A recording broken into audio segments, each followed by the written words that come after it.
ముందు నుయ్యి వెనుక గొయ్యి, ఇది జగన్ పరిస్థితి. వచ్చే ఏడాది పాదయాత్ర సందేహమే. జగన్ను వెంటాడుతున్న అరెస్టు భయాలు. అరెస్టు చేయాలా వద్దా అనే తర్జన భర్జనలో కూటమి. రాజకీయ అవసరాలకే తప్ప ప్రజలకు విలువియ్యని ప్రభుత్వం, ప్రతిపక్షం. వైసీపీలో ఏదో జరుగుతోంది. బీసీవై పార్టీ వర్గాలకు తెలిసిన ఓ సమాచారం ప్రకారం వైఎస్ జగన్ అసలు పాదయాత్రే చేయకపోవచ్చు.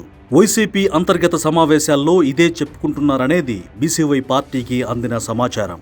ఓ ఏడాది తర్వాత, అంటే సరిగ్గా ఎన్నికలకు ముందు పాదయాత్రకు ప్లాన్ చేసుకున్నారు వైఎస్ జగన్.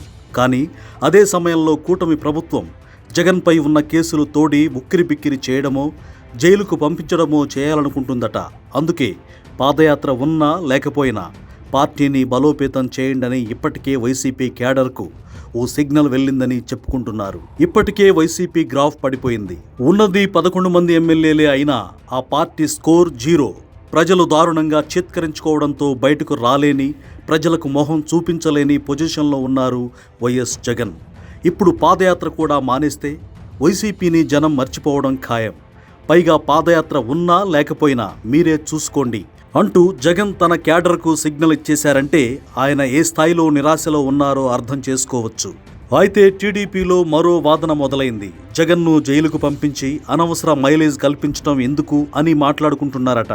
నిజానికి గత 5 ఏళ్లలో చేసిన మద్యం కుంభకోణానికి గాను జగన్ మెడ చుట్టూ ఉచ్చు గట్టిగానే బిగుసుకుంటోందని తెలుస్తోంది.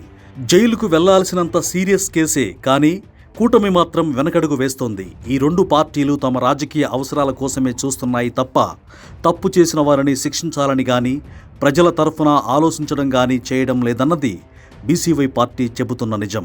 ప్రజలు ఇప్పటికే వైసీపీని పక్కన పెట్టేశారు. ఇప్పుడున్న పరిస్థితుల్లో జగన్ పాదయాత్ర కూడా మానేస్తే ఆ పార్టీని జనం శాశ్వతంగా మర్చిపోవడం ఖాయం. పాదయాత్ర చేస్తామన్నా జనం ఆదరించే పరిస్థితి లేదనుకోండి. అసలు వైసీపీ ఉనికిలోనే ఉందా అనే సందేహం సామాన్య ప్రజల్లో ఉంది. సో పాదయాత్ర చేసినా, ప్యాలెస్లో కూర్చున్నా పెద్ద తేడా అయితే ఉండదు. కావాలంటే రాసి పెట్టుకోవచ్చు.